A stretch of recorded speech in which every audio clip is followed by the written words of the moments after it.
사회생활 하다 보면 많은 사람들을 만나게 되고 또 그 많은 사람들의 이름을 듣게 됩니다. 사회생활 하면서 제일 힘든 것이 무엇이냐 하면 다른 사람들의 이름을 다 외우는 것이 어렵다고 이야기를 합니다. 그래도 우리나라 사람들의 이름은 외우기가 좀 쉬운 편인데 일본 사람들의 이름은 길어서 외우기가 어렵습니다.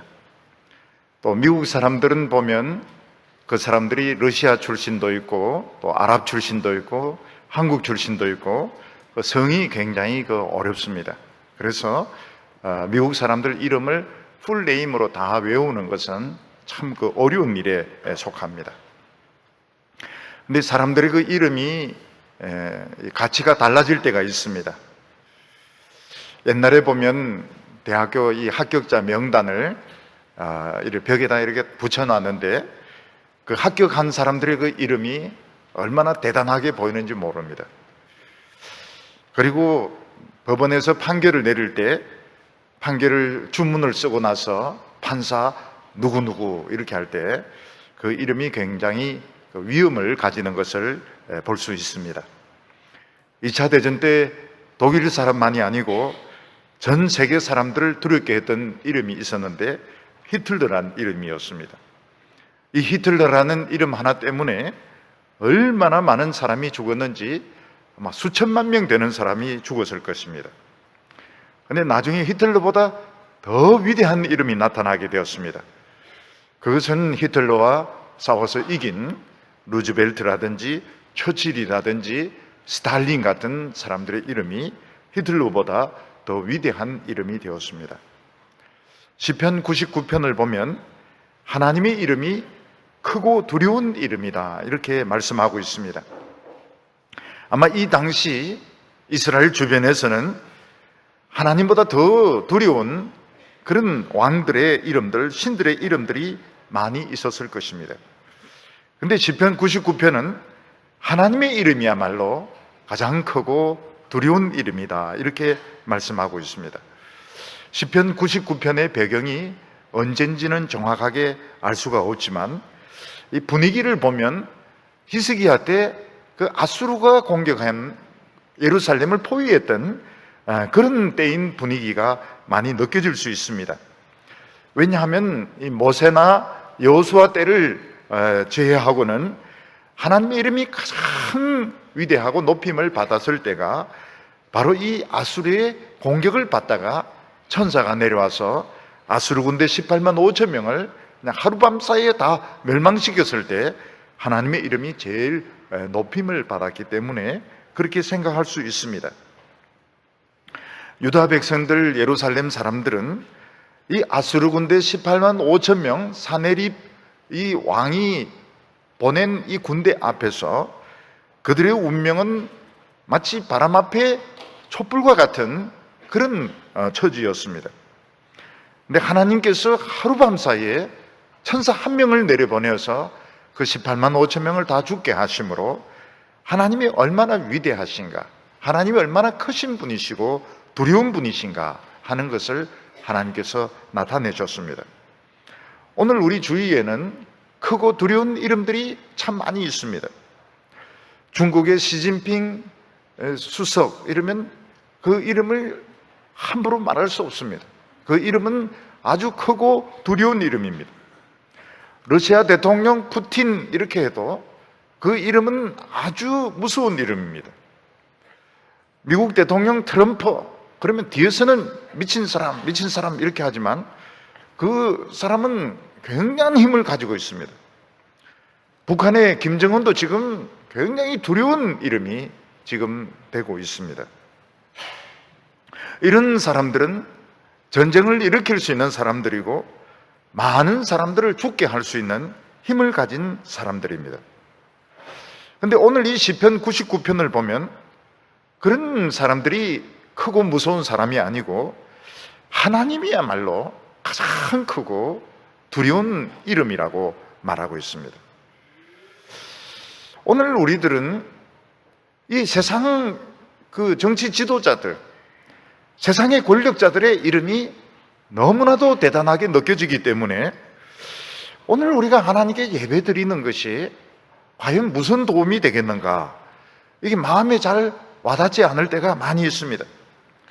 우리가 하나님께 찬송을 드리고 우리가 하나님에게 기도를 하고 하나님의 말씀을 듣는 것이 오늘 우리 현실, 참 이런 힘을 가지고 있는, 이런 전쟁을 일으킬 수 있는 이런 시진핑이라든지 김정은이라든지 트럼프라든지 이런 사람들, 이런 현실 앞에서 우리가 하나님께 예배를 드리고 찬송을 부르고 기도하는 것이 오늘 우리에게 무슨 도움이 될 수 있는가? 오늘 우리에게 무슨 변화를 일으킬 수 있는가? 우리가 의심이 될 때가 많습니다. 그냥 예배는 예배고 그냥 현실은 현실이다 이렇게 생각하기 쉬운데 오늘 말씀은 그렇지 않다고 말씀하고 있습니다. 하나님이야말로 가장 크고 가장 두려워할 분이시고 우리는 하나님만 두려워하면 된다고 말씀하고 있습니다. 우리가 오직 하나님만 두려워하면 인간 이름은 두려워할 필요가 없다고 말씀하고 있습니다. 그래서 오늘 시편 99편을 통해서 오늘 이 인간에 대한 두려움, 전쟁에 대한 두려움, 사람에 대한 두려움을 물리치는 우리 성도님들 되시기를 바랍니다. 오늘 첫 번째로 이스라엘 백성들이 경험했던 하나님은 어떤 하나님이셨는가 하는 것입니다. 이스라엘 백성들은 오랫동안 애굽에서 노예 생활을 했던 천민들이었습니다. 그리고 애굽을 탈출한 후에도 메마른 광야를 정처없이 떠돌아다니는 난민들이었습니다. 이스라엘 백성들은 땅이 없었고 집이 없었고 직장도 없었고 군대도 없었고 나라도 없었고 정말 거지와 다를 바가 없는 아주 비참한 그런 처지에 있는 사람들이었습니다. 그런데 이스라엘 백성들이 가진 것 딱 하나가 있었습니다. 그게 무엇인가 하면 만군의 하나님 여호와를 자신의 하나님으로 믿고 있고 섬기고 있었습니다. 이스라엘 백성들은 설마 자기들이 믿는 그 여호와 하나님이 그렇게 크고 위대한 하나님인 줄 이스라엘 백성들은 몰랐던 것입니다. 우리는 노예였다. 우리는 지금 집도 없고 땅도 없고 우리는 공부도 하지 못했고 우리는 양식도 없고 우리는 천하에 불쌍한 사람인데 우리는 어떻게 해서 여호와를 믿고 있다 이렇게 생각을 했지 자신들이 믿고 있는 그 여호와가 그렇게 크고 위대한 하나님인 줄 이스라엘 백성들도 잘 몰랐던 것입니다. 이스라엘 백성들에는 무엇이 크게 보였습니까? 애굽 왕 바로가 크게 보였습니다. 이스라엘 백성들에게는 가장 두려운 것이 이 광야라는 현실이었습니다. 물도 없고 양식도 없는 이 광야를 벗어나야 되는데 이걸 벗어날 수 없는 현실이 그들에게는 가장 두려운 문제였습니다. 그런데 이 광야에 있는 정말 이 가난하고 비참한 백성들에게 엄청난 재산이 있었는데 그것은 군대도 아니고 보물도 아니고 무기도 아니고 바로 그들이 믿는 여호와 하나님이라는 엄청난 그런 재산을 가지고 있었다는 것을 본인들도 잘 모르고 있었던 것입니다. 오늘 성경 말씀을 유심히 살펴보면 이스라엘 백성들이 세 단계를 통해서 하나님을 경험했던 것을 알 수 있습니다. 99장 1절과 2절 말씀을 보면 여호와께서 다스리시니 만민이 떨 것이요 여호와께서 그룹 사이에 좌정하시니 땅이 흔들릴 것이로다. 시온에 계시는 여호와는 위대하시고 모든 민족보다 높으시도다. 우리가 그냥 이 말씀을 그냥 별 생각 없이 읽으면 늘 그 시편에 나오는 그런 말씀으로 생각하기 쉬운데 말씀을 유심히 보면 이스라엘 백성들이 세 단계를 걸쳐서 하나님을 체험했던 것을 볼 수 있습니다. 그 첫 번째가 무엇인가 하면 여호와께서 다스리시니 만민이 떨 것이요 이렇게 말하고 있습니다.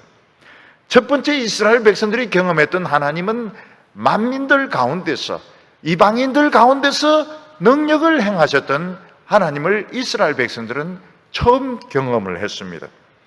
언제 하나님께서는 만민들 가운데, 이방인들 가운데 능력을 행하셨습니까? 바로 이스라엘 백성들이 애굽에서 노예 생활을 하고 있을 때 하나님은 온 세상을 다스리는 것을 보여주셨던 것입니다. 하나님께서 애굽 땅을 다스리실 때 하나님이 진노하시니까 어떤 일이 일어나게 됩니까? 10번에 걸친 재앙이 일어나게 되었습니다. 개구리 재앙이 일어나게 되고, 파리 재앙이 일어나게 되고, 우박 재앙이 일어나게 되고, 메뚜기 재앙이 일어나고, 흑암의 재앙이 일어나게 되고, 나중에는 장자들이 죽는 재앙이 일어났던 것입니다. 그때는 애굽 왕 바로의 맏아들도 죽었고 온 애굽 땅에 통곡 소리가 넘쳤습니다. 이스라엘 백성들이 만민들 가운데 경험했던 하나님은 정말 무서운 하나님이었습니다. 핵무기 이상으로 무서운 하나님, 개구리를 올라오게 하시고 메뚜기 떼를 부르시며 불우박을 내리시는 아주 무서운 하나님을 이스라엘 백성들은 만민들 가운데서 경험을 했던 것입니다. 하나님께서 이 만민들 가운데서 통치하시는 그 절정이 무엇이었는가 하면 바로 홍해가 갈라지는 기적이었습니다. 하나님께서는 참으로 위기에 빠진 자신의 백성들을 건져내기 위해서 바다를 갈라서 이스라엘 백성들을 건너게 하시고, 그리고 애국 군대는 왕으로부터 시작해서 모든 신하들 바다에 다 빠져 죽도록 만들었습니다. 하나님께서 만민들 가운데 다스리실 때 하나님은 자기 백성을 건져내시기 위해서 애굽을 무차별로 심판하시는 하나님이고, 바다를 갈라서 이스라엘 백성들은 건져내시고 애굽 사람들은 심판하시는 아주 무서운 하나님이셨던 것입니다. 그런데 하나님께서는 시내산에서는 또 다른 모습으로 나타나셨습니다. 여호와께서 그룹 사이에 좌정하시니 땅이 흔들릴 것이로다. 이스라엘 백성들은 시내산에서 또 다른 하나님을 경험하게 됩니다. 그게 무엇인가 하면 모세가 하나님의 말씀 율법의 돌비를 받기 위해서 시내산으로 올라갔을 때 온 산에 불덩어리가 되고 하나님의 천사들의 나팔 소리가 울리는 가운데서 하나님께서는 모세에게 율법의 말씀, 능력의 두 돌비를 하나님께서 주셨던 것입니다. 그때 하나님께서는 그룹 천사들 사이에 계셨는데 모세에게 여러 번 이야기했습니다. 이스라엘 백성들이나 짐승들은 산으로 올라오지 말라고.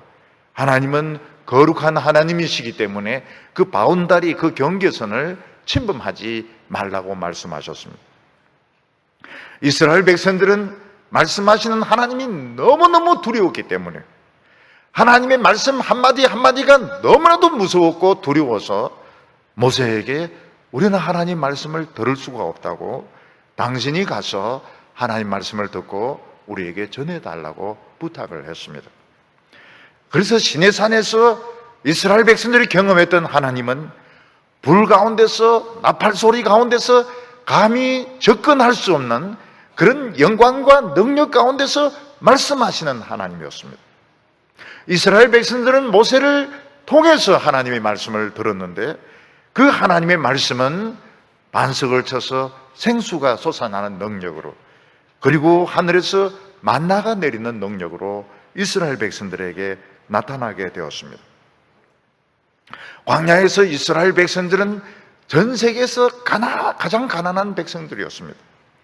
이스라엘 백성들의 국민 소득은 무엇이었습니까? 제로였습니다. 제로. 이스라엘 백성들은 국민 소득이 없는 사람들이었습니다. 그런데 이스라엘 백성들에게는 굉장히 세상에 있는 모든 금이나 은이나 보석을 다 합친 것보다도 비교되지 않는 재산이 있었는데 그것은 바로 위대한 하나님의 이름이었습니다. 이스라엘 백성들은 하나님을 가진 사람들이었고 그들은 하나님께 소유된 백성들이었고 그 가난하고 그 정처 없이 떠돌아다니는 백성들이 그렇게 부자인 줄은 아무도 몰랐던 것입니다. 예를 들어서 우리가 어떤 아주 험한 옷을 입은 노인이 무료 거식소에서 식사를 타서 이렇게 먹는데 알고 보니까 그 사람이 뭐 몇십억, 몇백억 대의 부자였다면 아무도 믿지 않을 것입니다. 이스라엘 백성들은 진짜 노숙자들이었습니다. 거짓대와 같았습니다. 무기도 없고 국민 소득도 없었고 아무것도 없었습니다.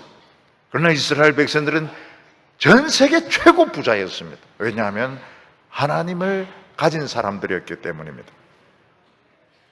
여기 세 번째로 보면 이스라엘 백성들이 예루살렘에서 가나안 땅에서 경험했던 하나님을 보게 됩니다. 2절에 보면 시온에 계신 여호와는 위대하시고 높으시도다. 세 번째로 이스라엘 백성들은 드디어 가나안 땅에 들어가서 시온산 예루살렘에서 하나님을 경배하게 됩니다. 그런데 참 아이러니한 것이 무엇인가 하면 시온에 계신 여호와는 높고 위대하시도다 이렇게 말씀하고 있지만 이스라엘 백성들이 경험한 하나님은 그렇게 위대한 하나님이 아니셨던 것입니다. 오히려 하나님이 가장 위대할 때는 열방 가운데서 애굽에서 징계를 퍼붓고 진노하실 때가 제일 위대한 하나님이셨고, 그 다음에 이제 시내산에서 하나님께서 불 가운데 말씀하실 때 그때가 조금 위대한 하나님이셨고, 그리고 시온에 와서는 하나님은 그렇게 능력 있는 하나님인 것 같지가 않았습니다. 하나님은 있는지 없는지도 몰랐고, 이스라엘 백성들이 뭐 죄를 지어도 가만히 계시고 우상숭배해도 가만히 계시고, 하나님은 뭐 다른 신들과 다를 바가 없는 너무나도 조용하고 그냥 있는지 없는지 알 수 없는 그런 하나님이셨던 것입니다. 그래서 이스라엘 백성들은 시온에서 하나님을 무시하기 시작했습니다. 아니 뭐 하나님은 재앙도 내리지 아니하시고, 하나님은 불 가운데도 말씀하지 아니하시고, 우리가 뭐 죄를 지어도 간섭하지 아니하시고, 우리가 뭐 열심히 예배를 드려도 좋아하시는 것 같지도 않고, 그래서 이스라엘 백성들은 하나님을 무시하고 업신여기기 시작했던 것입니다. 그러니까 인간의 머릿속은 어떻는가 하면 막 심판을 내리시고 소리를 막 지르고 야단을 치고 이런 분은 굉장히 두려운 분으로 생각이 되지만, 사랑해주고 돌봐주고 참아주고 이런 분들은 그냥 무시해도 되는 분으로 생각하기가 쉬운 것입니다. 요즘은 학교에 그런 선생님이 있는지 없는지 모르겠지만, 옛날에는 선생님을 중에서 굉장히 무서운 선생님이 있었습니다. 거의 저 선생님은 정신병자가 아닐까 싶을 정도로 그냥 애들도 그냥 그렇게 무차별로 때리고, 그리고 막 화도 불같이 내고 소리도 지르고, 시험 치면 막 점수별로 그냥 타작을 하고, 그런 선생님이 딱 들어오면 아이들이 숙제를 자극자극 냅니다. 그리고 잡담을 안 합니다. 그리고 자세도 똑바로 이렇게 앉아가지고 졸지도 안 하고 공부를 합니다. 왜냐하면 선생님이 두렵고 무서운 선생님이기 때문에. 특히 선생님의 덩치도 크고 이러면 크고 두려운 선생님이야. 저 선생님들 한번 터지면 병원에 응급실에 실려가야 돼. 그래서 아이들은 두려워합니다. 그 선생님을 두려워하고 무서워합니다.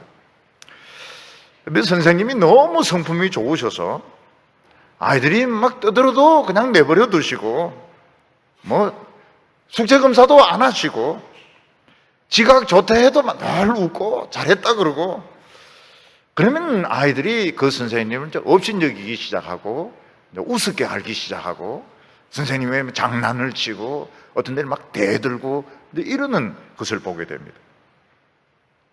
군대에서도 마찬가지입니다. 군대 상관 중에서 성격이 아주 못된 사람이 있습니다. 이런 사람들은 걸핏하면 부하들을 밤에 불러내서 막 때리고 욕을 퍼붓고, 그러면은 부하들이 막 다 군기가 들어가지고 막 시키면 시킨 대로 착착착 일을 합니다. 근데 상사가 너무 성품이 좋아서 부하들을 때리지도 안 하고 잔소리도 하지 않고 늘 자상하게 대하면 부하들 중에서는 그 상사를 이제 우습게 알기도 하고 말도 함부로 하고 대들기도 하는 이런 부하들도 있을 수가 있는 것입니다. 우리가 한번 생각해 보면 화를 내고 때리고 욕하는 것이 쉬울까? 아니면 참고 기다리고 사랑으로 대하는 것이 쉬운 일일까 하는 것을 한번 생각해 볼 필요가 있습니다. 우리가 생각해 보면 화날 때 화내고 때리고 욕하는 것이 훨씬 쉽습니다. 참고 기다리고 스스로 깨닫도록 하는 것은 굉장히 어려운 일에 속합니다. 굉장히 많이 참아야 되고 믿어야 되고 기다려야 되고 아주 힘든 일인 것입니다. 그런데 사람들은 정반대로 생각합니다. 화를 내고 욕하고 때리고 이런 사람은 아주 두려운 분으로 생각하고 사랑으로 대하고 믿어주고 기다리고 이러면 무시해도 되는 사람으로 업신여기도 되는 사람으로 생각하는 경우가 누구든지 이것은 다 똑같은 것입니다. 마찬가지로 이스라엘 백성들은 그 애굽에서 애굽 사람들에게 막 하나님이 징계를 내리시고 재앙을 내리신 하나님은 크고 두려운 하나님이시고, 그리고 시내산에서 나팔 소리 나면서 큰 소리로 말씀하시던 하나님은 좀 덜 두려운 하나님이시고, 시내산에서 기다려주시고 참아주시고 믿어주신 하나님은 무시해도 되는 하나님, 함부로 대해도 되는 하나님으로 생각을 했던 것입니다. 3절에 이렇게 말씀하고 있습니다. 주의 크고 두려운 이름을 찬송할지니 그는 거룩하심이로다. 사실 제일 고맙고 제일 두려운 것이 무엇입니까? 말할 걸 하지 않고 때릴 걸 때리지 않고 참고 기다려주고 믿어주는 것이 정말 이게 크고 두렵고 참 조심스러운 것인데 사람들은 정반대로 생각한다는 것입니다. 시온에 계신 하나님, 가나안 땅에서 축복하신 그 하나님을 제일 우스운 하나님으로, 제일 무시해도 되는 하나님으로 생각을 했던 것입니다. 이게 이스라엘 백성들의 문제만이 아니고 오늘 우리들의 현실이기도 합니다. 우리가 어떻게 해서 예수를 믿고 하나님을 믿게 되었습니까? 하나님께서 나를 사랑하셨다, 그 복음을 듣고 그 하나님의 사랑이 우리의 그 단단한 마음, 참 돌보다 더 단단하고 강팍한 마음을 녹여서 우리가 예수 믿고 하나님의 백성이 되게 되었습니다. 하나님은 우리의 인격을 너무나도 존중해 주시고 우리의 생각을 너무나도 인정해 주시고, 그래서 하나님께서는 우리에게 야단치실 걸 야단치시지 않고 우리를 징계할 것을 징계하시지 않고 우리를 오래오래 참고 기다리십니다.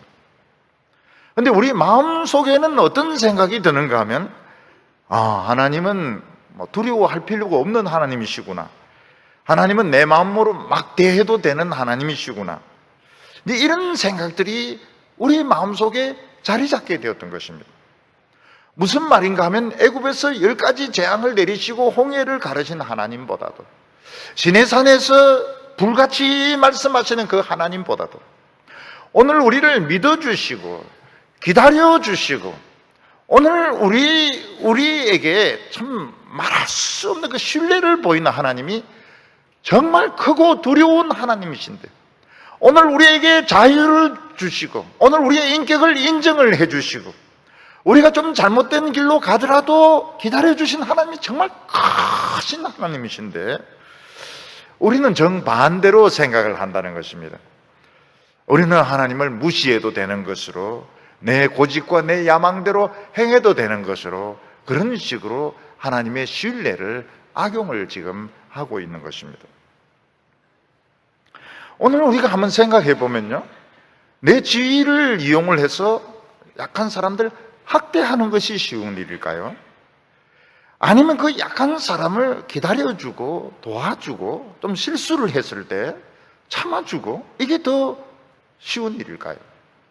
학대하는 것이 훨씬 쉬운 일입니다. 내보다 약하고 내 부하들 때리고 야단치고 발로 차고 욕하는 것이 훨씬 쉬운 일입니다. 근데 그렇게 안 합니다. 왜냐하면 사랑하기 때문에. 막 힘들어요.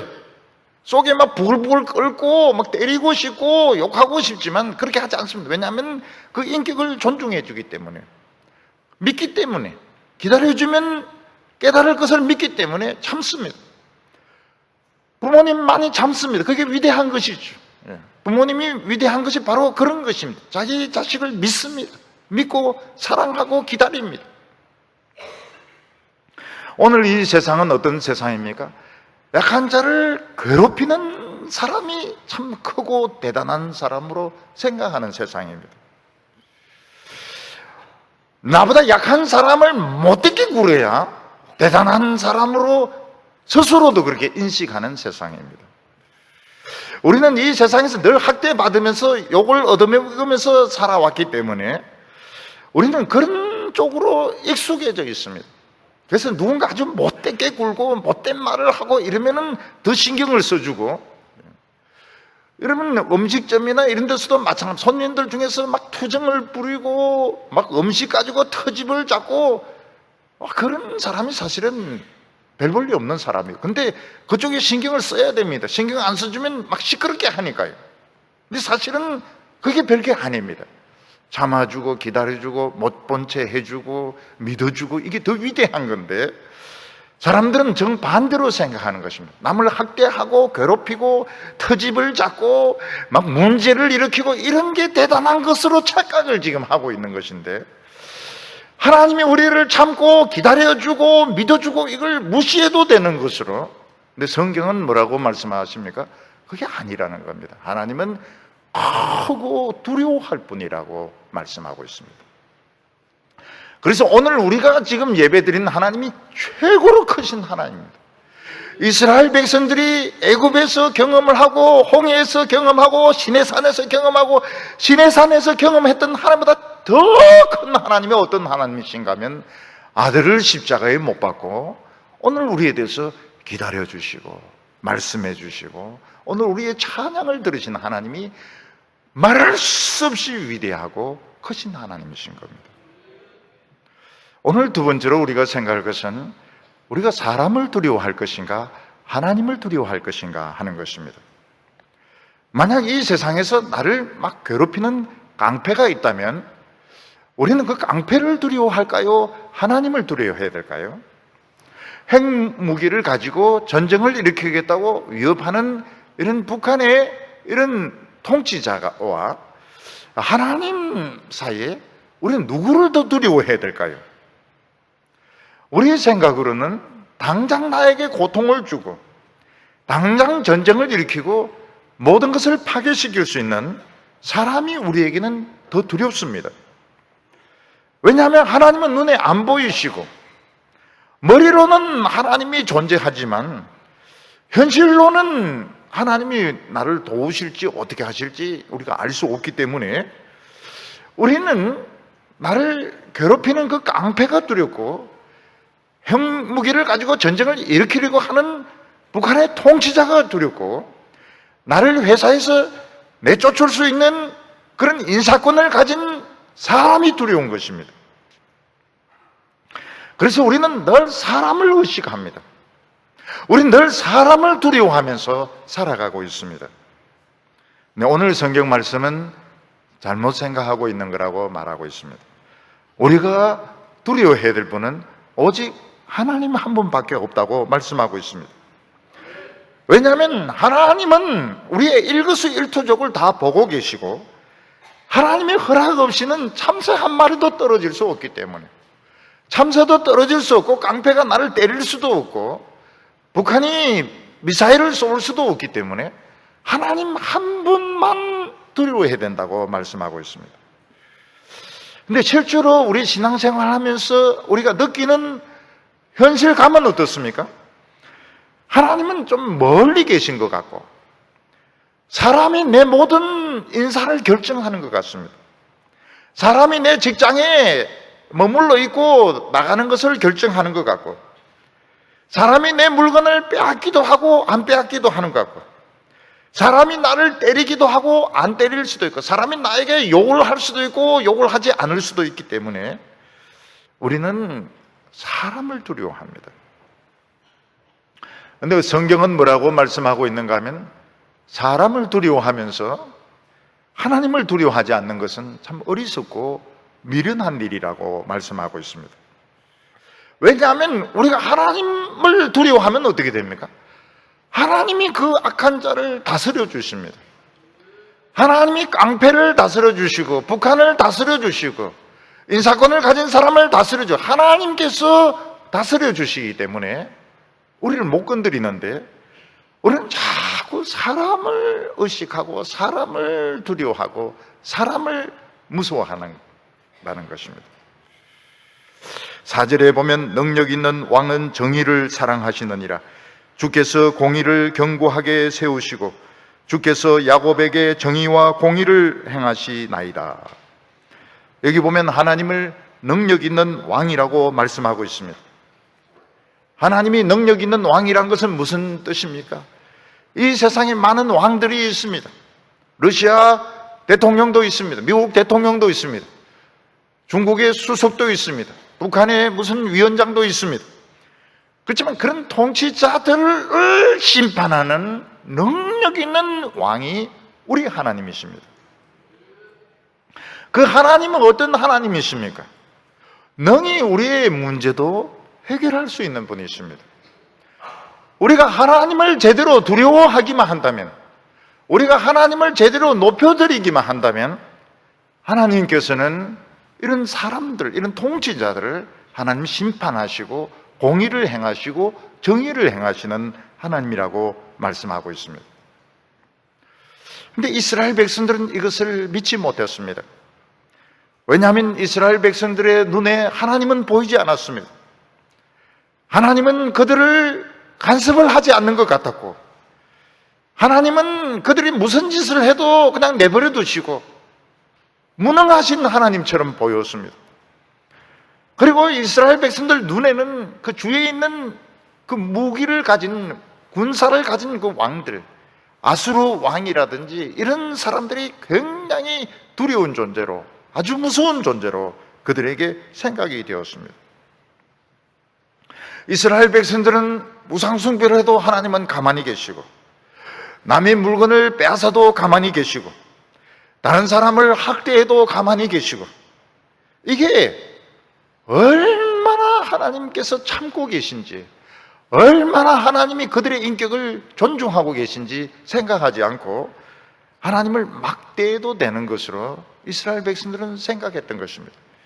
그래서 하나님께서는 함부로 대하면서 세상 왕들에게는 조공을 바치고 온갖 예의를 다하고 온갖 아첨을 다했는데, 그게 이스라엘 백성들, 유다 백성들이 망하는 길이었던 것입니다. 조금 전에도 말씀을 드렸지만, 애가 막 떼를 쓰고 소리를 지르고 발광을 할 때 부모가 때리는 것이 쉬울까요? 아니면 난 기다려주고 달래고 설득하는 것이 쉬울까요? 때리는 것이 훨씬 쉬운 겁니다. 때려서 힘으로 눌려버리는 게 좋은 겁니다. 쉬운 겁니다. 그래도 끝까지 울면 기절시켜버리는 게 더 쉬운 것입니다. 근데 하나님은 그 방법을 택하지 아니하셨습니다. 어려운 방법을 택하셨습니다.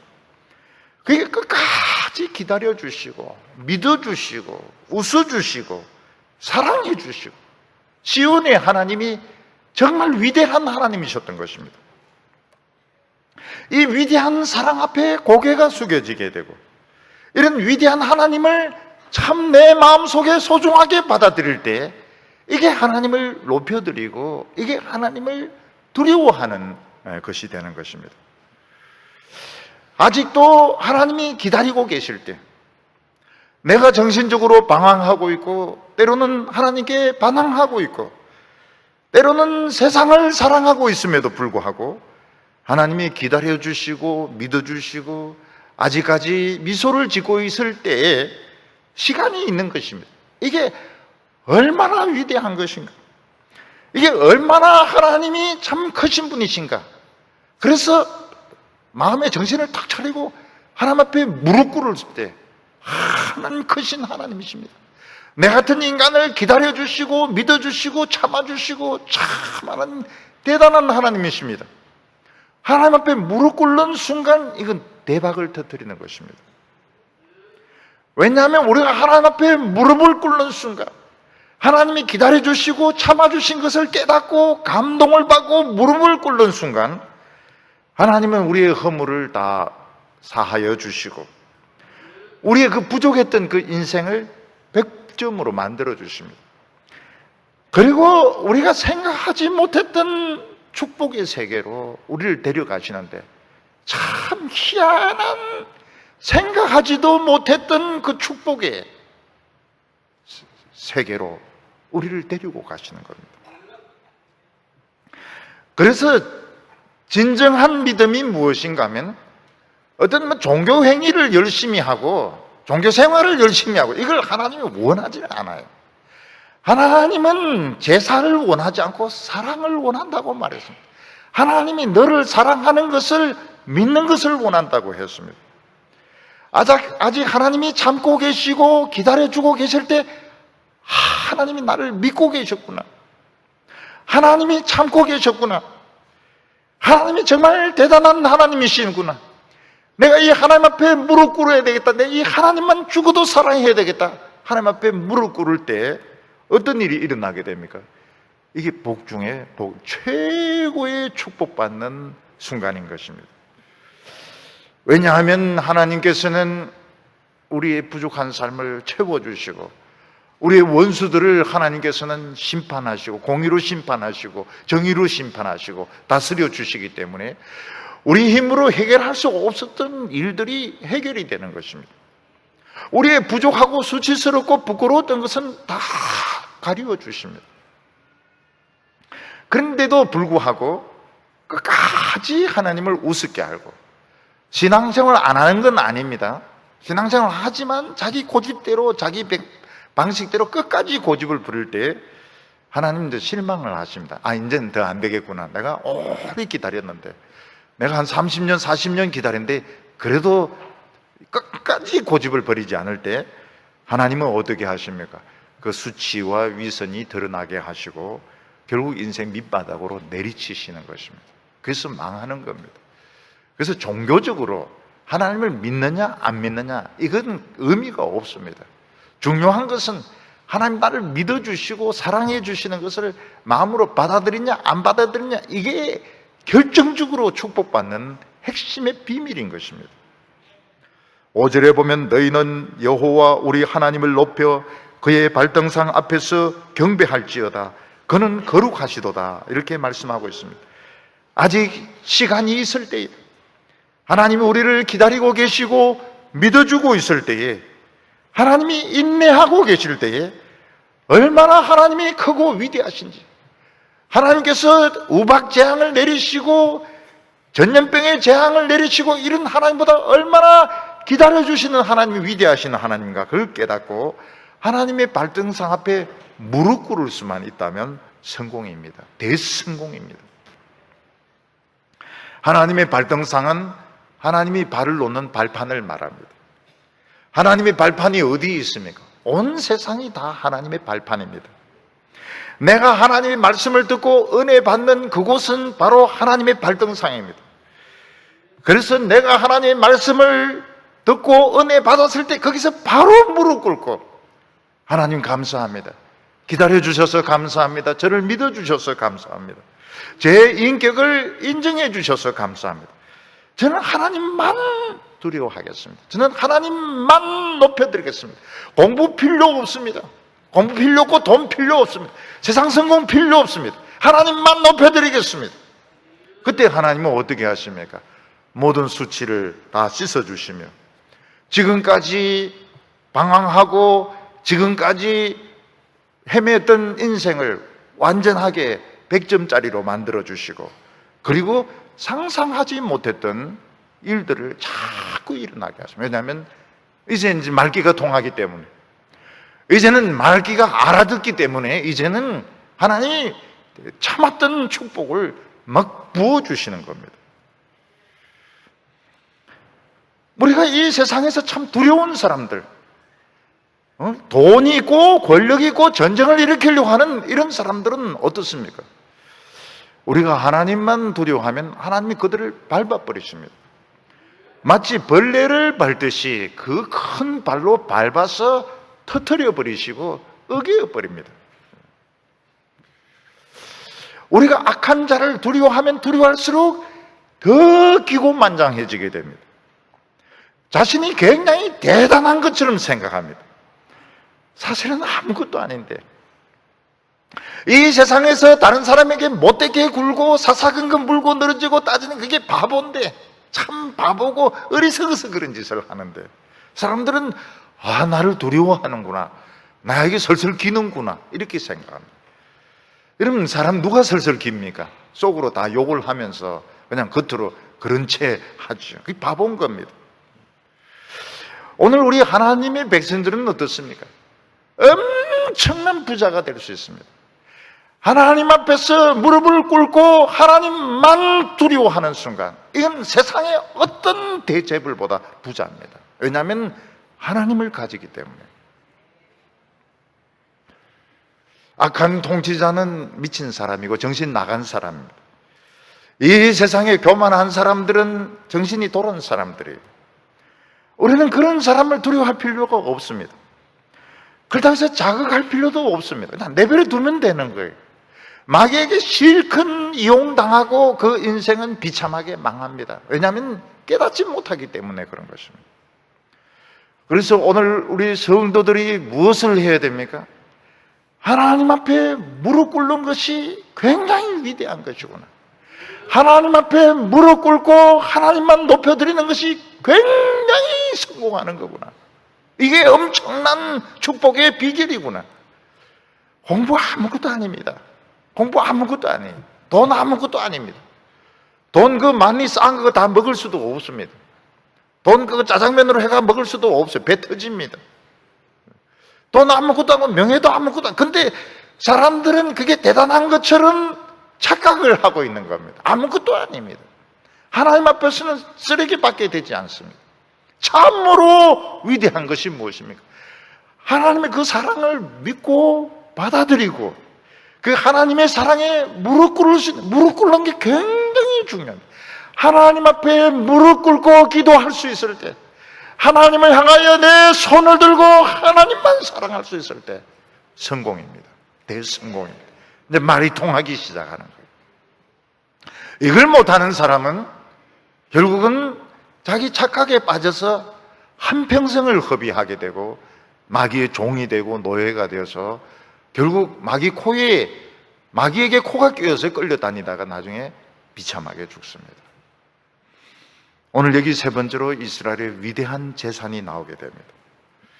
어느 나라든지 많은 재산을 가진 나라가 부자 나라입니다. 그래서 모든 나라는 큰 영토를 가지려고 하고 아주 강한 부대를 가지고 아주 강한 무기를 가지려고 합니다. 중국은 경제력도 대단하고 군사력도 대단합니다. 인구도 엄청나게 많습니다. 러시아는 군사 강대국입니다. 지하 자원도 많습니다. 미국은 모든 면에서 여전히 세계 최강입니다. 지금 북한은 없는데, 아무것도 없는데 핵무기 하나 가지고 지금 강대국 형세를 하고 있습니다. 지금 우리 대한민국은 내어놓을 만한 무기가 없습니다. 전에는 삼성전자를 막 내세웠는데 이제는 이제 삼성전자도 그렇고 현대자동차도 그렇고 대우조선도 그렇고 지금 내놓을 만한 것이 지금 없어지고 있습니다. 근데 우리에게 있습니다. 우리에게 엄청난 무기, 엄청난 재산이 있습니다. 바로 만군의 하나님 여호와가 우리에게 있습니다. 여러분, 이스라엘과 유다는 아주 작은 나라입니다. 우리 대한민국보다 훨씬 작은 나라입니다. 그들에게는 말이 없었습니다. 군사력이 없었습니다. 핵무기가 없었습니다. 근데 그들은 최고 부자 나라였습니다. 최고로 강한 나라였습니다. 왜냐하면 하나님을 가지고 있었기 때문에 그렇습니다. 이스라엘 백성들이 하나님을 가진 증거가 두 가지였습니다. 하나는 무엇인가 하면 하나님의 말씀을 전하는 선지자들이 있었고, 또 하나는 바른 제사를 드리는 제사장들이 있는 것이 하나님이 그들에게 계신 증거였습니다.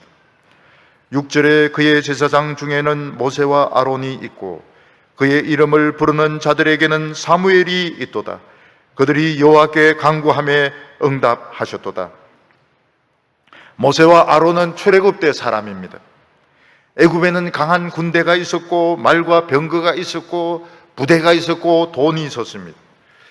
이스라엘 백성들은 아무런 부대가 없고 무기가 없었습니다. 돈도 없었습니다. 그런데 이스라엘 백성들이 바로의 군대와 바로의 병거를 바닷속에 집어넣습니다.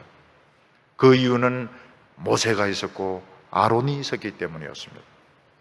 모세는 하나님의 말씀을 들었고 아론은 그 말씀을 대언했습니다. 그 말씀대로 홍해는 갈라지고 애굽의 군대는 다 물에 빠져서 죽었던 것입니다. 모세와 아론은 이스라엘 백성들의 제사장이 되어서 하나님께 제사를 드리고 하나님의 그 지성소에서 하나님의 말씀을 들었습니다. 하나님은 그들의 부르짖는 간구 소리를 외면치 아니하셨습니다. 이스라엘 백성들이 가나안 땅에 들어갔을 때 이스라엘 백성들은 블레셋의 식민지가 되어 있었습니다. 이스라엘 백성들은 비참했습니다. 근데 이스라엘 백성들 중에서 누가 있었습니까? 하나님의 말씀을 대언하는 선지자 사무엘이 있었습니다. 사무엘은 이스라엘 백성들에게 우상 다 버리라고 했습니다. 너희들이 가지고 있는 혹시나 도움이 될까 하고 가지고 있는 우상들 다 버리라. 우리 미스바에 모여서 우리 하나님만 믿기로 우리 결심하자. 우리 미스바에서 새 출발하자. 그때 블레셋 군대가 쳐들어와서 다 죽이려고 합니다. 하나님은 어떻게 하셨습니까? 우박을 가지고 때려가지고 블레셋 사람들을 거의 전멸을 시킵니다. 이스라엘 백성들의 제사는 돈이 아니었습니다. 핵무기가 아니었습니다. 강한 군대가 아니었습니다. 모세와 아론이었습니다. 사무엘이었습니다. 하나님의 말씀이었고 예배였습니다. 하나님의 백성들, 주의 종들 중에서 돈을 의지하는 사람은 참 미련한 사람입니다. 하나님의 백성들 중에서 자기 지식을 의지하는 사람은 참으로 미련하고 어리석은 사람들입니다. 무식한 사람들입니다. 하나님을 멸시하는 사람들입니다. 우리는 그게 없이 위대합니다. 왜냐하면 하나님이 있기 때문에. 7절에 여호와께서 구름 기둥 가운데서 그들에게 말씀하시니 그들은 그가 그들에게 주신 증거와 율례를 지켰도다. 모세가 성막을 완성했을 때 하나님은 성막 안을 구름으로 가득 채우셨습니다. 그리고 구름 기둥 가운데서 말씀을 하셨습니다. 솔로몬이 성전을 완공을 했을 때 하나님은 빽빽한 구름 가운데서 임하여 주셨고 그 구름 가운데서 말씀하여 주셨습니다. 오늘 우리 예배 드릴 때 하나님 우리 마음속에 성령으로 빽빽하게 임하십니다. 오늘 우리 마음속에 성령으로 충만하게 임하시고 우리에게 말씀해 주십니다. 우리는 늘 세상과 하나님 사이에 양다리를 걸치고 살아왔습니다. 우리는 인간이기 때문에 세상을 좋아했습니다. 우리는 하나님에게도 한 다리를 걸치고 세상을 좋아했습니다. 우리 인간의 정욕을 따랐습니다. 우리에게 세상이 얼마나 대단했습니까? 학벌이 얼마나 대단하고 성공이 얼마나 대단하고 돈이 얼마나 대단했습니까? 젊은이들의 눈에 세상에 유명한 그 학벌들, 직장들 얼마나 대단하게 보였습니까? 근데 우리가 하나님을 제대로 알고 나면 아무것도 아닙니다. 학벌, 돈 아무것도 아닙니다. 하나님이 얼마나 크시고 얼마나 위대하신지 그 아무것도 아닙니다. 우리가 하나님 앞에 무릎 꿇고 하나님의 위대하심 앞에 무릎 꿇고 하나님만 사랑하기로 결심했을 때 그게 바로 여기 정거와 율례를 지키는 것입니다. 하나님의 정거와 율례를 지킨다고 하는 것이 무엇입니까? 이제는 돈을 사랑하지 않고 사람을 두려워하지 않고 하나님만 사랑하겠습니다. 하나님만 믿겠습니다. 그게 정거와 율례를 지키는 것입니다. 8절에 여호와 우리 하나님이여 주께서는 그들에게 응답하셨고 그들의 행한 대로 갚기는 하셨으나 그들을 용서하신 하나님이시니이다. 하나님은 어떤 하나님이십니까? 우리의 기도에 응답하시는 하나님이십니다. 여러분 한번 생각해 보세요. 하나님이 내 기도를 들어주신다는 거 얼마나 신기한 일입니까? 하나님은 응답하시는 하나님이십니다. 하나님은 모든 사람들의 행한 대로 갚으시는 하나님이시지만 우리들에 대해서는 어떻습니까? 기다려 주십니다. 믿어 주십니다. 그리고 용서해 주시는 하나님이십니다. 우리에게 성전이 있고 예배가 있다는 것이 얼마나 놀라운 축복입니까? 성전이 있기 때문에 원하는 대로 와서 원하는 때에 언제든지 와서 하나님을 만날 수 있고 은혜 받을 수 있습니다. 9절에 보면 너희는 여호와 우리 하나님을 높이고 그 성산에서 예배할지어다. 여호와 우리 하나님은 거룩하심이로다. 우리의 큰 재산이 무엇입니까? 하나님입니다. 우리의 큰 무기가 무엇입니까? 하나님입니다. 하나님은 크고 두려운 하나님이시지만 우리에 대해서는 오래 기다리시고 우리를 믿어주시고 우리의 인격을 존중해 주시는 하나님이십니다. 우리를 기다려주시는 하나님은 애굽의 10가지 재앙을 내리신 하나님보다 더 두려운 하나님이십니다. 시내산에서 큰 불 가운데서 나팔 소리와 함께 말씀하시는 하나님보다도 오늘 조용하게 우리의 기도를 들으시는 하나님이 더 크고 무서운 하나님이십니다. 시간이 있을 때, 지금 시간이 있습니다. 지금 하나님이 우리를 기다려주고 계실 때, 하나님이 우리를 믿어주고 계실 때 우리가 그 사랑에 감격해서 무릎을 꿇고 하나님 제가 미쳤습니다. 네, 정말 미쳤습니다. 하나님 아무것도 아닌 줄 알았습니다. 하나님을 무시했습니다. 하나님이 얼마나 나를 기다려주시고 참아주시는 줄 저는 생각하지 못했습니다. 나는 이제 하나님 앞에 무릎 꿇고 하나님만 사랑하겠습니다. 대박입니다. 대박. 이게 대박입니다. 이게 볶음 뽑는 거하고 비교가 안 돼요. 이게 대재벌하고 비교가 안 됩니다. 핵무기하고 비교가 안 됩니다. 이거는 진짜 축복인 것입니다. 하나님은 우리의 부족했던 인생을 100점으로 만들어 주십니다. 상상하지 못했던 길로 우리를 인도해 주십니다. 상상하지 못했던 축복을 매일매일 복을 막 퍼부어 주십니다. 하나님이 우리를 사랑하셔서 하나님이 우리가 너무 좋아서 이제는 말이 통하니까 막 복을 막 퍼부어 주십니다. 하나님은 악한 자들을 발로 밟으실 겁니다. 하나님의 허락 없이는 우리를 건들지 못하도록 하나님 그들을 밟으실 것입니다. 오늘 우리는 정말 지금 위대한 하나님 앞에, 신의 삶보다 더 위대한 하나님 앞에 나와 있습니다.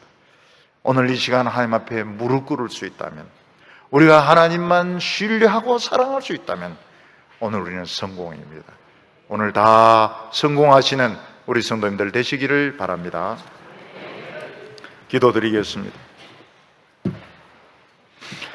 자비로우신 하나님 아버지, 우리를 무섭게 하고 우리를 두렵게 하는 것들이 이 세상에 너무너무 많이 있지만 가장 크고 두려우신 분은 우리 하나님이십니다.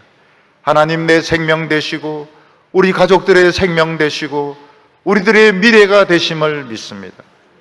우리를 사랑해 주시고 믿어 주시고 기다려 주신 하나님, 한량없는 은혜로 우리를 참아 주신 하나님, 오늘 저희들이 하나님 앞에 무릎 꿇게 하여 주시옵소서.